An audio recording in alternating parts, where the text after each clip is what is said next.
Hola y bienvenidos a la sexta sesión del curso de Bioestadística de Maestría. En el tema de hoy vamos a hablar de correlación y regresión. En concreto, la sesión de hoy estará dedicada única y exclusivamente a correlación. Bien, recapitulando, ya hemos visto a lo largo de este curso toda esta zona del diagrama de flujo, toda la parte correspondiente a la comparación de grupos pareados o independientes, dos o más grupos, por vía tanto paramétrica como no paramétrica. Es decir, hemos contestado todo el ramal relativo a la pregunta diferencias. Sin embargo, ahora vamos a pasar a la pregunta asociación, cuando la pregunta es si existe asociación entre dos variables diferentes. Y ahora, atendiendo a la relación entre ambas variables, si una se considera predictora y la otra predicha, una independiente o la otra dependiente, causa, efecto, es lo mismo, diferenciamos entre regresión lineal y análisis de correlación. Correlación y regresión son ambas técnicas muy utilizadas para investigar la relación entre dos variables cuantitativas, aunque veremos también que podemos hablar de la relación entre una cuanti y otra cualitativa o incluso dos cualitativas. Aunque las dos técnicas están relacionadas, representan estrategias muy distintas de aproximación al estudio de esas relaciones entre las dos variables.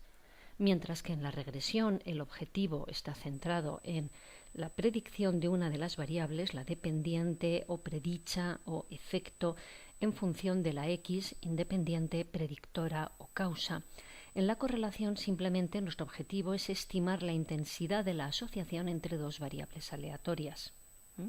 Como hemos dicho antes, hay una relación asimétrica, una polaridad en la regresión. Una variable es la causa, la independiente o predictora, mientras que la otra variable es el efecto, la dependiente o predicha.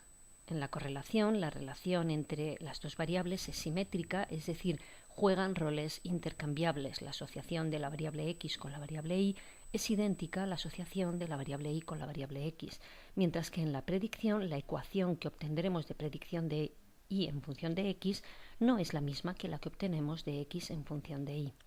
Para aquellos interesados en el tema, existe un magnífico tutorial en Biomed Central, en la revista Critical Care, que este es el enlace y que realmente recomiendo su lectura. Bien, vamos a ver un ejemplo de correlación. Estos datos son reales de un estudio de una dieta que se realizó en 30 varones adultos sanos, en las que se midieron muchas variables, entre ellas los niveles de glucagón y de triglicéridos en ayunas. Ya aquí vemos que la pregunta no es si hay diferencias entre los niveles de glucagón y los de triglicéridos, lógicamente la va a haber, las unidades son distintas, sino si ambas variables están o no asociadas. Nuestra primera aproximación será mediante un scatter plot o diagrama de dispersión, en el cual nos da lo mismo qué variable ponemos en el eje X y qué variable ponemos en el eje Y, serían intercambiables y la imagen sería lo mismo, y representamos todas las parejas de valores para cada sujeto, su coordenada en el eje X y su coordenada en el eje Y. La forma de esta nube de puntos, de este diagrama de dispersión, ya nos permite contestar de una manera cualitativa, sin cuantificarlo, si existe o no algún tipo de asociación entre ambas variables. Si la imagen del diagrama de dispersión es circular sin ningún patrón evidente, hablamos de ausencia de asociación entre ambas variables. Los valores bajos de una variable pueden encontrarse tanto con valores bajos, intermedios, altos de la segunda variable, y valores altos de la primera variable pueden encontrarse también con valores bajos, intermedios o altos de la segunda variable.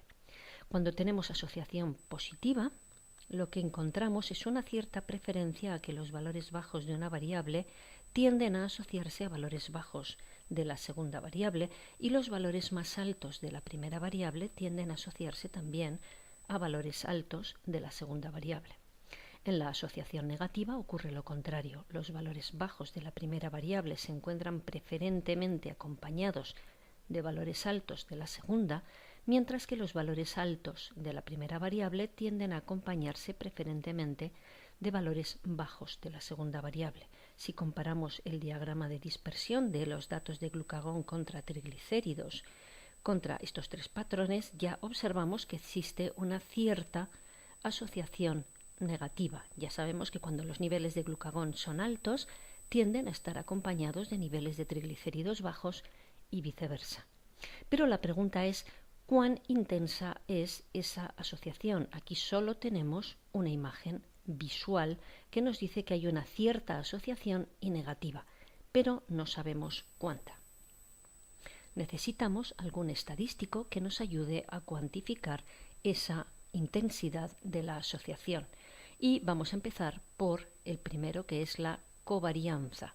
Si idealizamos nuestra nube de puntos, eje X, eje Y, y presentamos una línea vertical correspondiente a la media de X y una línea horizontal correspondiente a la media de Y, dividimos nuestra nube de puntos en 4 cuadrantes.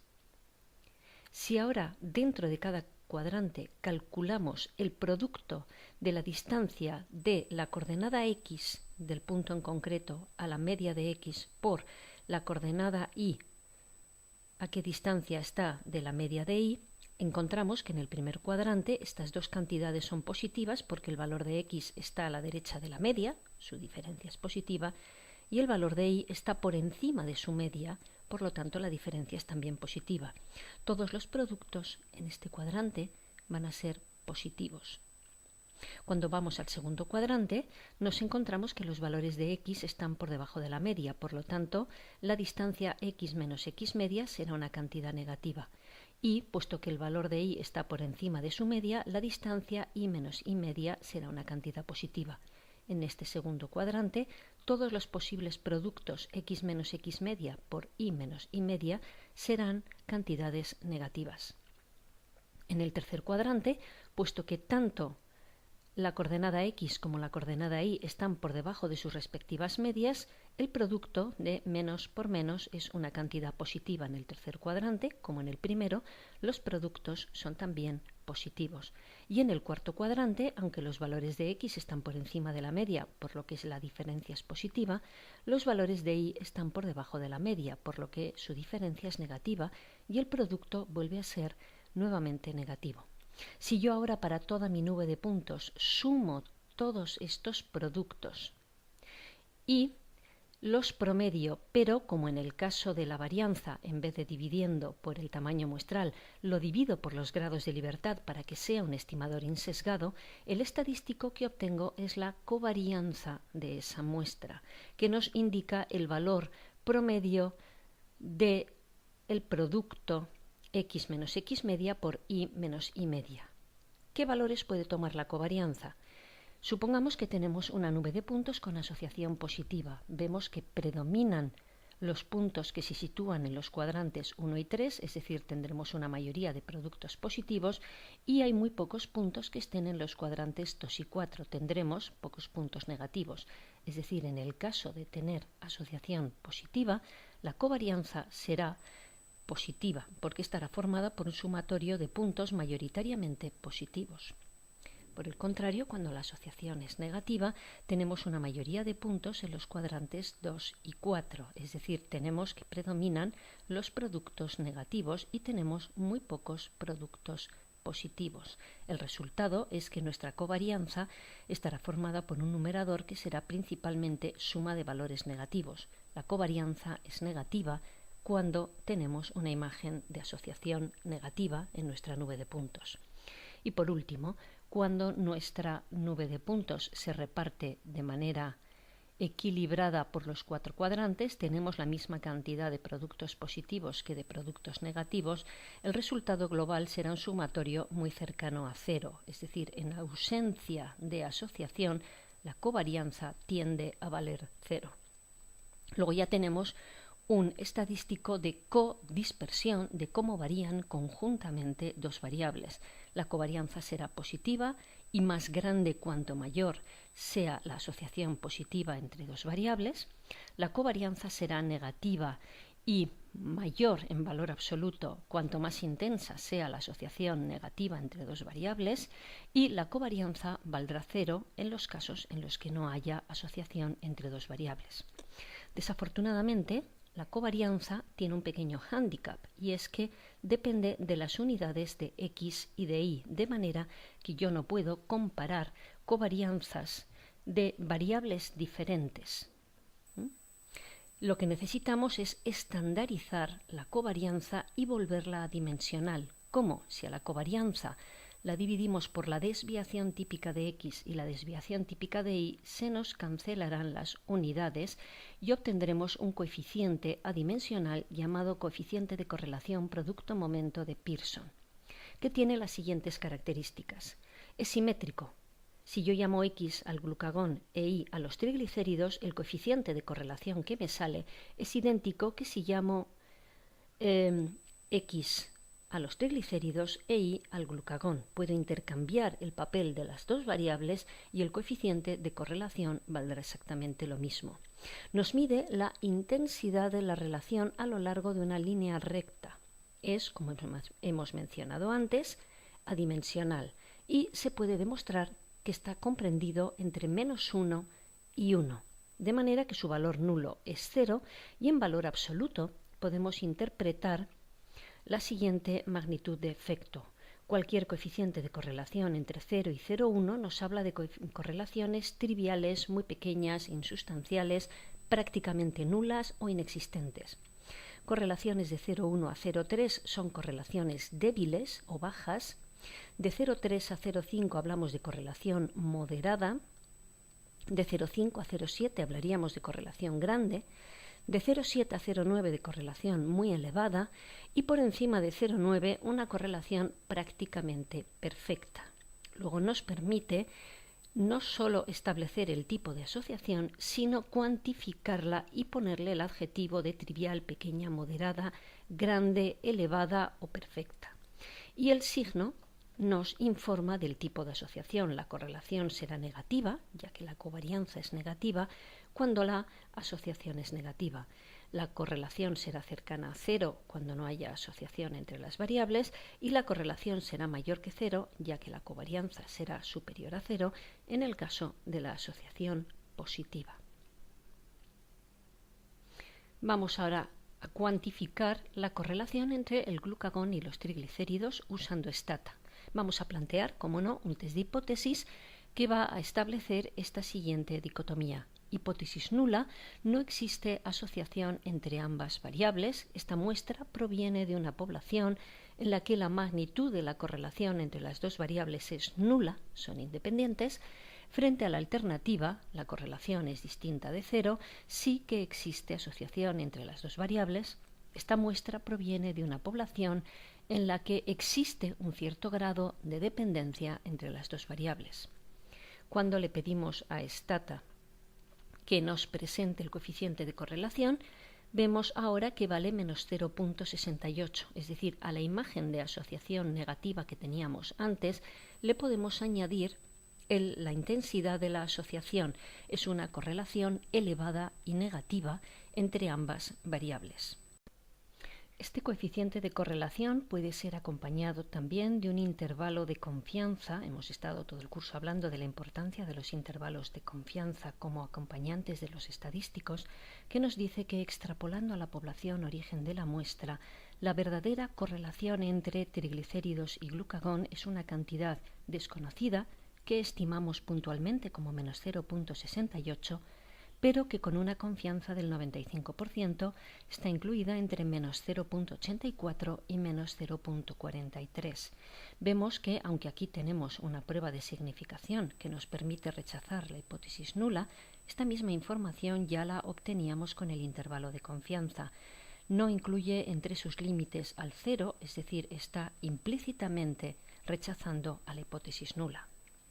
La presentación correcta de nuestro coeficiente de correlación debe ser el diagrama de dispersión.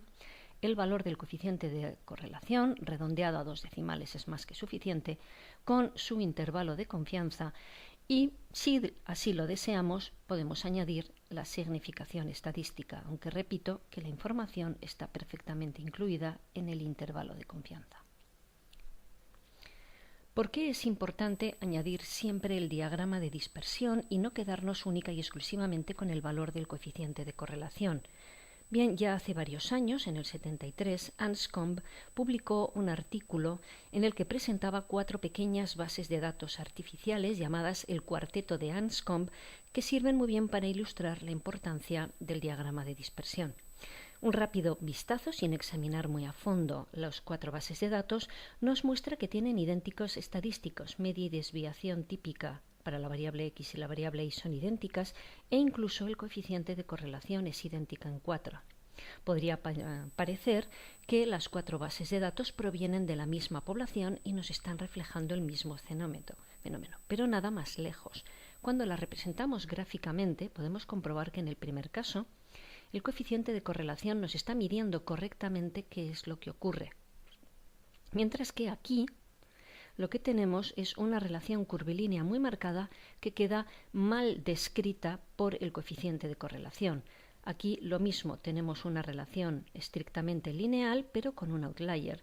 Y en este último caso lo que tenemos es una correlación absolutamente falsa. Si tapamos este valor, la correlación pasaría a ser 0. Es decir, solo si tenemos en mente los posibles patrones descritos por Anscombe en su artículo, vemos que en este caso la correlación nos refleja una asociación real, no es un patrón artefactado ni distorsionado. Respecto a las condiciones de aplicación del coeficiente de correlación de Pearson, hay que recordar que se trata de una técnica paramétrica. Tanto la fórmula de la covarianza como la del propio coeficiente de correlación intervienen medias y desviaciones típicas, es decir, necesitamos que esos estadísticos sean fiables, necesitamos que ambas variables sigan una distribución normal. En concreto, el coeficiente de correlación producto-momento de Pearson requiere una distribución normal bivariante, una campana de Gauss tridimensional. No solamente que las variables sigan cada una por separado una distribución normal, que es lo que estudia habitualmente la gente por error. La normalidad de cada variable por separado es condición necesaria, pero no suficiente. Si, al estudiar la normalidad de cada variable por separado mediante pruebas de Shapiro-Wilk, de D'Agostino-Pearson o métodos visuales como los gráficos de caja, tuviéramos dudas acerca de la normalidad de al menos una de las variables, podríamos ya directamente descartar la existencia de normalidad bivariante.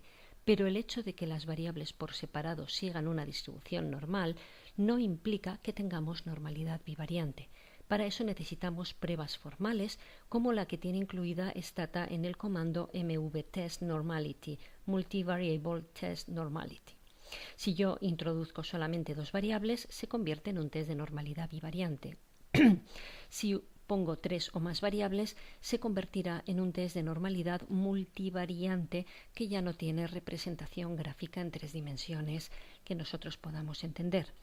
Bien, la hipótesis nula es las 2 variables siguen una distribución normal bivariante frente a la alternativa no hay distribución normal bivariante, por lo que nos interesa un resultado no significativo y cuanto más alto mejor. Stata nos presenta el test de Dornick-Hansen, que en este caso es algo dudoso. También nos encontramos que la variable triglicéridos tiene marginalmente una cierta asimetría. Podemos ver aquí 2 outliers, uno de ellos casi era significativo. Es decir, acogiéndonos a la letra de la ley, puesto que la significación es mayor de 0.05, no tenemos evidencias suficientes para rechazar la hipótesis de normalidad bivariante, pero la verdad es que la normalidad es más bien dudosa. Existen 2 coeficientes de correlación no paramétricos que pueden reemplazar al coeficiente de Pearson en el caso de falta de normalidad, aunque hay que destacar que el más utilizado, casi de manera exclusiva, es el coeficiente de correlación Rho de Sperman, también llamado R sub S, para diferenciarlo de la R de Pearson. Consiste en reemplazar los valores de la variable X y de la variable Y por sus rangos y calcular el coeficiente de correlación de Pearson sobre esos rangos. Debido a esa facilidad de cálculo, en la época de los cálculos manuales, se escogió de manera preferente sobre el coeficiente de correlación de Kendall-Tau, que es mucho más complejo de calcular. Y esta costumbre prevalece incluso ahora que el Kendall-Tau es muy fácil de calcular teniendo programas como SPSS o Stata. Si tuviéramos motivos para dudar de la normalidad de las variables glucagón o triglicéridos bien por separado, bien la normalidad bivariante, entonces reemplazaríamos el coeficiente de Pearson por el más utilizado, el coeficiente de correlación Rode-Sperman, que nos devuelve un resultado muy parecido al de antes. Recordemos que la correlación de Pearson nos dio 0.68 en valor absoluto y esta nos da 0.71, más o menos parecidos. En ambos casos, el signo es negativo, indicando una asociación intensa de tipo negativo. La hipótesis nula es también que las dos variables son independientes. Frente a la alternativa, las dos variables están relacionadas. Con la significación estadística rechazamos la hipótesis nula, aunque, como hemos mencionado antes al hablar del coeficiente de correlación, también podemos llegar a la misma conclusión utilizando el intervalo de confianza para la correlación de Spearman, que va de menos 0,85 a menos 0,47. En el caso de que prefiriéramos utilizar el coeficiente de correlación Kendall, aunque repito que es muy poco utilizado, el resultado es similar, menos 0.52, indicando una asociación negativa, y el resultado es significativo. Desgraciadamente, Stata no incluye de manera nativa métodos para obtener intervalos de confianza para Kendall-Tau, salvo que utilicemos métodos que no vamos a ver durante este curso, como el bootstrapping o remuestreo. Con un STAT, sin embargo, sí que podemos utilizar un método aproximado que nos dice que el intervalo de confianza para este coeficiente de correlación va de menos 0.68 a menos 0.31. El hecho de que no incluya el 0 entre sus límites nos indica que debemos rechazar la hipótesis nula. La presentación adecuada sería, como antes, diagrama de dispersión, recordemos el cuarteto de Anscombe, el coeficiente de correlación redondeado a 2 decimales con su intervalo de confianza, y si realmente quisiéramos podríamos añadir debajo p igual a 0.0001 o p menor de 0.001, que sería más que suficiente. Existen otros coeficientes de correlación que son adecuados para otros tipos de variables. Por ejemplo, para variables cuantitativas pero que son artificialmente dicotomizadas, por ejemplo, pruebas diagnósticas cuantitativas que convertimos en 0,1, tenemos el coeficiente de correlación tetracórico. Para variables ordinales tipo escalas o ítems Likert, tenemos la correlación policórica. Y en el caso de que una de las variables sea continua pero la otra sea dicotómica, como complemento, por ejemplo, a una t-de-Student de dos muestras independientes, podríamos presentar el coeficiente de correlación biserial puntual. Bien, ¿qué es una matriz de correlación? En la vida real, en un proyecto de investigación, habitualmente no trabajamos única y exclusivamente con dos variables, sino que es lógico que tengamos información de muchas variables.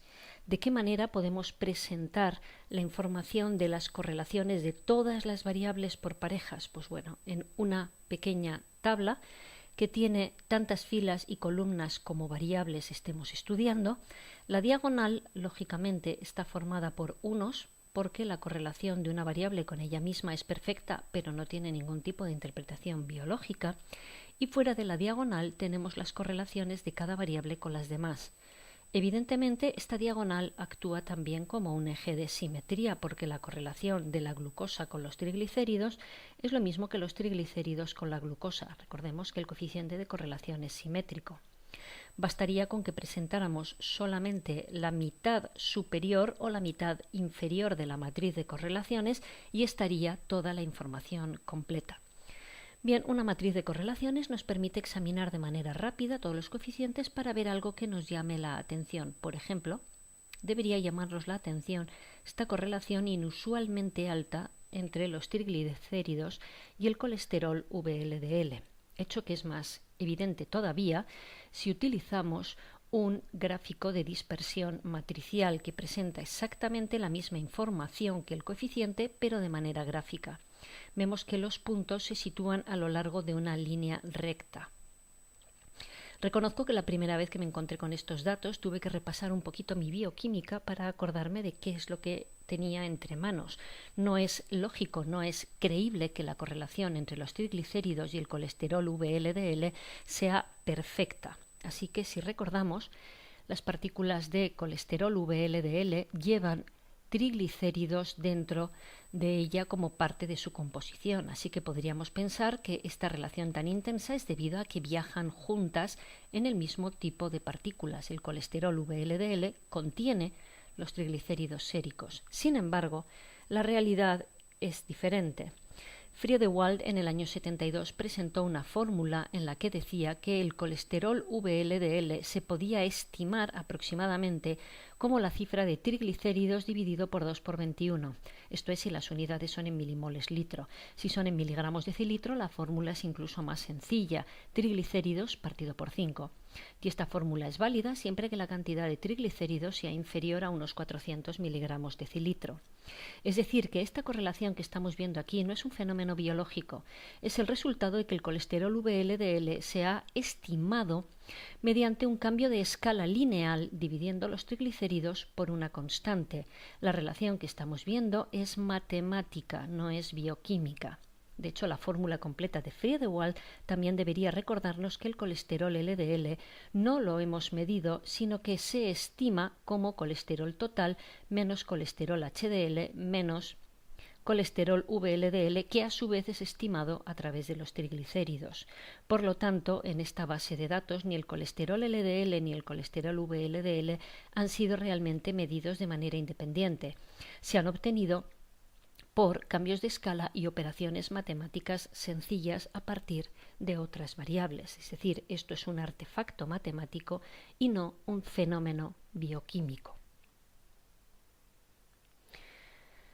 Aunque poco utilizado, poco conocido, existe la posibilidad de hacer test de hipótesis similares a los de dos medias independientes o dos medias pareadas que nos permiten comparar dos coeficientes de correlación. Hablamos de correlaciones dependientes cuando nuestro objetivo es investigar si diferentes variables de la misma muestra presentan por parejas distinto grado de correlación. Por ejemplo, si yo tuviera interés en saber de la matriz de correlaciones de la diapositiva anterior, si el colesterol HDL presenta con la insulina una correlación que es en grado absoluto más débil que la que presenta el HDL con el glucagón, es decir, si el HDL depende menos, se asocia menos a la insulina que al glucagón, tengo correlaciones pareadas, es decir, sobre los mismos sujetos yo he medido una correlación insulina con colesterol HDL y otra correlación glucagón con colesterol HDL que comparten una variable,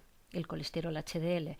Puedo, si así me interesa, comparar si la intensidad de la asociación del colesterol HDL con la insulina es significativamente distinta o no que la intensidad de la asociación con el glucagón utilizando la prueba de Steiger para dos correlaciones relacionadas. Esto no lo hace Stata y se ha hecho con un STAT, y en este caso la prueba es no significativa, indicándome que estos datos no me proporcionan evidencia suficiente de que la dependencia, la relación del colesterol HDL con la insulina sea significativamente distinta que la dependencia del HDL con el glucagón. También puedo, si lo deseo, comparar dos correlaciones medidas en muestras diferentes, lo que sería el equivalente conceptualmente a una T-de-Student de muestras independientes, pero en vez de comparar medias, comparo correlaciones. Por ejemplo, estos son datos reales medidos por Fisher hace muchos años sobre la relación entre la anchura y la longitud de los pétalos en dos especies de lirios, Iris versicolor e Iris virginiana. Ya la imagen gráfica parece sugerir que en Iris versicolor la correlación es más intensa, la nube de puntos es más alargada que la que hay en virginiana, la nube de puntos parece más redondeada. De hecho, para Iris versicolor la correlación es 0.79 y para virginiana es 0.32. Fisher midió 50 plantas de cada especie y la prueba nos dice que existe una diferencia significativa, es decir, dentro de Iris versicolor la correlación entre la longitud y la anchura de los pétalos es mucho más intensa que la que se observa en Iris virginiana. Y por último, antes de dejar el tema de la correlación, es muy importante destacar un problema que suele ser ignorado por la gente, que es el problema de la restricción de rango. Bien, aquí tengo una base de datos de uso público, se puede descargar de aquí, sobre muchos sujetos en los que se midió la estatura y el peso. Si yo calculo la correlación que hay entre todos los sujetos en las dos variables, me sale un coeficiente de correlación de 0,72. Hay una correlación bastante intensa y positiva entre el peso y la estatura en esta base de datos. Sin embargo, si yo divido a los sujetos en estatura inferior a 170 centímetros y estatura superior a 170 centímetros, observo un fenómeno muy curioso, que es que dentro de cada grupo, la nube de puntos que antes parecía tan alargada, ahora parece más redonda en ambos grupos y la correlación cae. No puedo cometer el error de pensar que en los sujetos inferiores a 170 centímetros hay una correlación muy débil entre la estatura y el peso y que también hay una correlación algo más débil entre los sujetos cuya estatura es superior a 170 centímetros cuando lo comparo con el conjunto. Esto es un artefacto matemático. De hecho, si yo partiera en rebanadas lo bastante estrechas la variable estatura, en franjas muy estrechas de estatura, podría darse la paradoja de que dentro de cada una de las franjas no existiera absolutamente ninguna correlación aparente entre la estatura y el peso. Esto es un error comúnmente cometido, como podemos ver en esta publicación, en el que en todos los sujetos presentaban una correlación elevada entre el índice de masa corporal y la circunferencia abdominal, pero luego constataban como hallazgo importante que cuando se iba segmentando por grupos la correlación era muy débil, sin darse cuenta de que estaban cometiendo el artefacto de restricción de rango. Nunca se divide en grupos. Bien, para terminar vamos a hacer unos cuantos casos prácticos utilizando un stat. Vamos al menú, seleccionamos correlación bivariada. En el caso de que hubiera datos ya incluidos, lo mejor suele ser darle al botón borrar para asegurarnos de que los eliminamos todos. Y ahora vamos a ir a nuestra base de datos. En concreto, vamos a utilizar una base de datos de cráneos egipcios procedentes de tumbas de dos periodos históricos muy distintos, el 4000 a.C. y el 150 después de Cristo. Originalmente la base de datos era mucho más completa, estaba en el formato una fila, un sujeto, una columna, una medición, tenía información de 5 épocas diferentes y este es el formato que sería más adecuado para introducirla en Stata, SPSS, SAS, R o cualquier otro programa comercial de estadística. Yo personalmente las he reorganizado de la manera que sea más cómodo copiar y pegar datos en un stat. Bien, las variables que se van a estudiar son, por un lado, la anchura máxima del cráneo, la altura basibregmática, la longitud basialveolar y la longitud de la nariz. Y ya tengo aquí una pequeña tabla con los resultados que vamos a encontrar. Empecemos con la variable x1, anchura máxima, y x4, longitud de la nariz, en el 4000 a.C.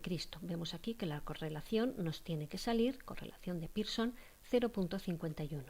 Marcamos con el ratón los datos.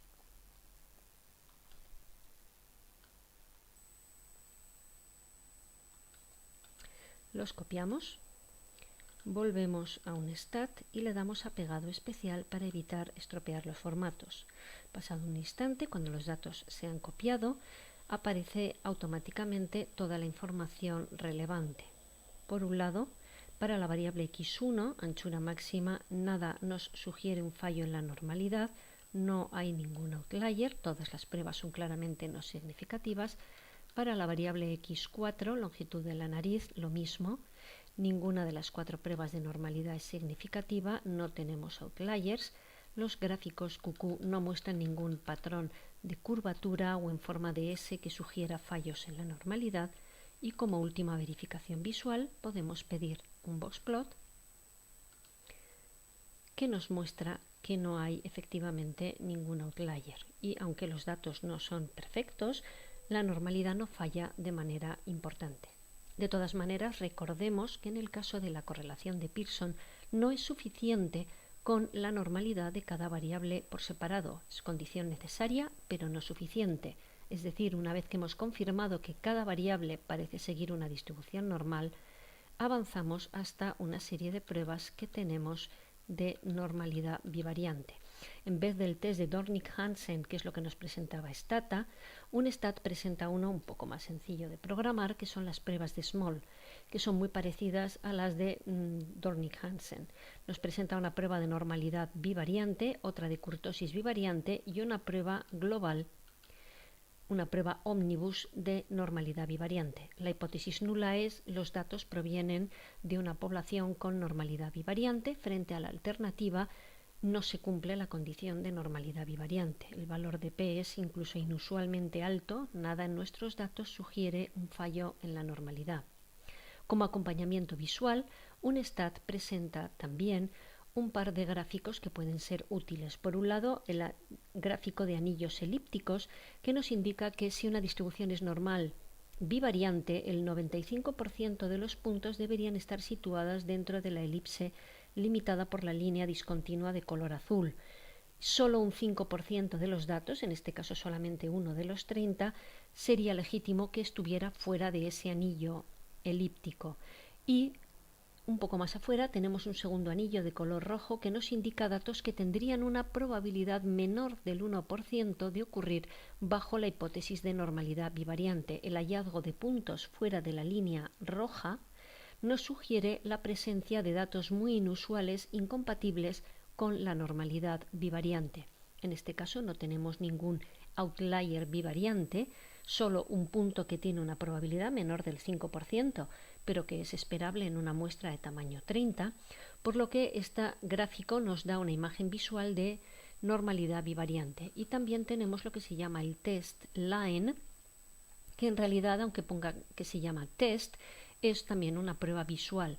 Se enfrentan, por un lado, en el eje X las distancias de cada dato al centroide, a la media de X y la media de Y, teniendo en cuenta la correlación presente en los datos, y por el otro lado, en el otro eje, las distancias teóricas que debería haber en una distribución perfectamente normal bivariante. Viene a ser como un cucuplot, pero en dos dimensiones. Y de nuevo esperamos que no ocurra ningún patrón ondulante de curvatura que nos indique una desviación del comportamiento normal bivariante. Es decir, ambas pruebas gráficas más la prueba multivariante de Small nos dicen que no falla la normalidad, por lo que podemos avanzar un poquito y utilizar el coeficiente de correlación de Pearson, que vemos que nos da exactamente lo mismo que nos había salido antes en la prueba, en la tabla que teníamos aquí, 0.511. La ventaja de utilizar un STAT es que además del coeficiente de correlación nos presenta su significación y el intervalo de confianza extrapolada a la población origen de esta muestra. El verdadero valor de la intensidad de la correlación entre la anchura máxima y la longitud de la nariz está en algún lugar entre una correlación de 0.19 y 0.74 con una confianza del 95%. Que el intervalo de confianza no incluya al cero entre sus límites está implícitamente rechazando la hipótesis nula de no correlación entre ambas variables. Estará en consonancia con la significación estadística que hemos encontrado aquí. En el caso de que hubiésemos tenido algún motivo para dudar de la normalidad bivariante, entonces recurriríamos a la prueba no paramétrica de Sperman, que nos devuelve un coeficiente de 0.42, parecido al que hemos obtenido antes, 0.5, 0.4, con un intervalo de confianza que va desde 0.049 a 0.683. También incluye al cero entre sus límites, por lo que rechaza implícitamente a la hipótesis nula, en consonancia con la significación estadística. Vemos que este coeficiente es menos significativo que el paramétrico y también su valor es algo más bajo. Recordemos que cuando se cumplen las condiciones de normalidad, una prueba paramétrica es más potente que su equivalente no paramétrico. En el caso de que alguna de las variables hubiera sido ordinal y prefiriéramos utilizar el coeficiente de Kendall más adecuado para estas situaciones, lo tenemos un poquito más abajo. tau b de Kendall vale 0,34 con un intervalo de confianza que va de 0,1 a 0,54, es decir, también está implícitamente excluyendo entre sus límites a la hipótesis nula, nos está diciendo que el resultado es significativo. Aquí tenemos el diagrama de dispersión que nos muestra claramente cómo a medida que crece la anchura del cráneo existe una tendencia a que también crezca la longitud de la nariz. Cráneos más anchos se corresponden con narices más largas. Si volvemos ahora a la base de datos cráneos egipcios, nos llama la atención que en el 150 después de Cristo la correlación entre X1 y X4 parece marcadamente diferente a la que hemos obtenido en el 4000 a.C. Vamos a comprobar si esto es cierto. Marcamos la variable X1, la variable X4, copiamos, vamos a un stat, retrocedemos al comienzo y sobreescribimos los datos. Pasados unos segundos, el boxplot ya no es correcto, lo tenemos que quitar. Vemos que no ha habido cambios importantes en cuanto a las condiciones de normalidad. Todo en los datos parece sugerir que también en el año 150 después de Cristo las dos variables siguen una distribución normal. Podemos pedir también el boxplot si así lo deseamos y comprobar que no hay cambios importantes. Vamos a reajustar este eje para que incluya correctamente y vemos que también tenemos un valor con una probabilidad menor del 5% de ocurrir por puro azar. Está fuera del anillo elíptico de color azul, pero no tenemos ningún dato fuera del anillo elíptico de color rojo. Las pruebas de normalidad multivariante, bivariante en concreto, salen claramente no significativas, indicando que se cumple la normalidad univariante y se cumple la normalidad bivariante, por lo que podemos utilizar el coeficiente de correlación paramétrico de Pearson, que nos confirma que efectivamente en el año 50 después de Cristo la correlación entre las dos variables ha pasado de 0,51 a menos 0,1. También observamos que el intervalo de confianza incluye al 0 entre sus límites, va de menos 0,44 a más 0,27, por lo que implícitamente está diciéndonos que no podemos rechazar la hipótesis nula, tal y como nos lo indica la significación estadística. El diagrama de dispersión nos muestra claramente la ausencia de asociación entre las dos variables y observamos que el rango es muy parecido en ambas variables al que teníamos antes. Luego, esta diferencia de correlación no es un problema de restricción de rango, sino que es un cambio claro en el comportamiento, en la anatomía de los cráneos con 4000 años de diferencia. Si nos volvemos ahora a cráneos egipcios, nos podemos preguntar si esta correlación y esta correlación, que a simple vista parecen tan diferentes, si realmente lo son o no. Para ello vamos a utilizar unas calculadoras de un stat que necesitan que los datos estén ya procesados en forma de tamaños muestrales y coeficientes de correlación. Así que necesitamos anotar los tamaños muestrales. Todos los tamaños muestrales son 30, que la primera correlación en el grupo de 4000 a.C. vale 0,511 y que la segunda correlación en el año 150 después de Cristo vale menos 0,1. Volvemos a un stat, subimos hasta el menú y avanzamos hasta las calculadoras. Las calculadoras nos permiten trabajar con datos ya procesados, hacer test de hipótesis de medias si ya tenemos las medias y las desviaciones típicas, y si avanzamos un poquito, aquí vemos que tenemos para dos correlaciones independientes, el grupo 1 sería 4000 a.C. y el grupo 2 150 después de Cristo, un hueco ya pensado para meter los datos. La primera correlación vale 0,511, la segunda valía menos 0,1, el primer tamaño muestral es 30, el siguiente también es 30 y para el intervalo de confianza queremos un alfa de 0,05. ¿qué es lo que observamos? Que la prueba de hipótesis nos devuelve un resultado claramente significativo, indicando que nuestra sospecha es correcta. La correlación que se observaba en el 4000 a.C., 0.51, ha desaparecido en el año 150 después de Cristo, vale menos 0.1, claramente no significativa. Hay una diferencia entre ambas. Consecuentemente, el intervalo de confianza para la diferencia de ambos coeficientes de correlación no incluye al cero entre sus límites, indicando que la diferencia no debe ser cero. Si volvemos ahora un momento a la base de datos cráneos egipcios, vamos a desmarcar. Vamos a hacernos ahora una pregunta muy diferente. Supongamos que en el 4000 a.C.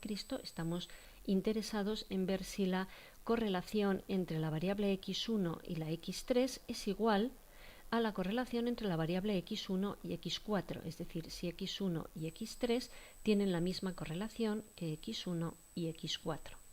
Para ello, lo que estamos interesados es en comparar estas dos correlaciones.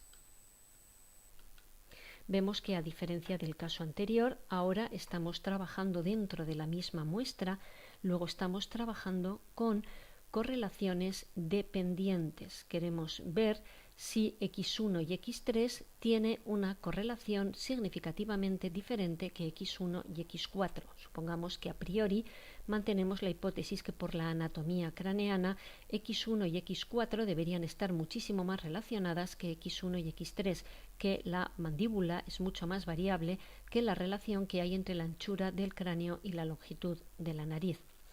Puesto que se trata de muestras dependientes, correlaciones dependientes, necesitamos un último dato, que es la correlación entre estas dos variables involucradas. La tenemos aquí, la voy a marcar en color rojo para diferenciarla. Así que los datos que tenemos que anotar es que tenemos una muestra de tamaño 30, que la primera correlación x1 con x3 vale 0.015, que la segunda correlación vale 0.511 y que la correlación entre las otras dos variables intervinientes es menos 0.118. Volvemos a las calculadoras de un stat. Tenemos en blanco los datos, vamos a irlos rellenando. El tamaño muestral es 30, la primera correlación es 0.015, la segunda correlación es 0.511 y la correlación entre x3 y x4 es menos 0.118. Y la respuesta es que si utilizamos una prueba bilateral, ver si las dos correlaciones son iguales frente a la alternativa son distintas, por muy poco no alcanzamos significación estadística.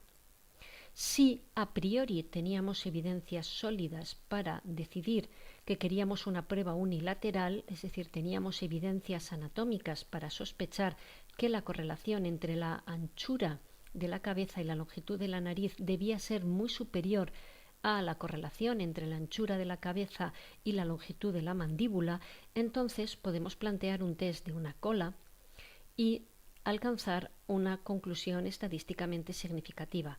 Pero recordemos que eso se hace a priori, nunca a la vista del resultado de la significación estadística. Eso es trampas.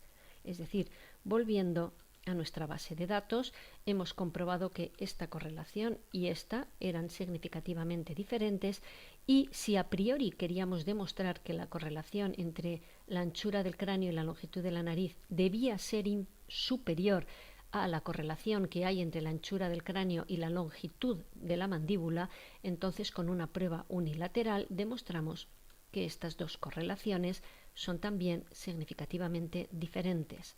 Preguntas muy distintas, aquí muestras independientes, aquí muestras relacionadas, por lo tanto, la herramienta estadística es muy diferente. Un test de comparación de dos correlaciones en muestras independientes primero, y un test de comparación de correlación en muestras relacionadas, también llamado test de Steiger. Y con esto terminamos por hoy. Muchas gracias y hasta la semana que viene.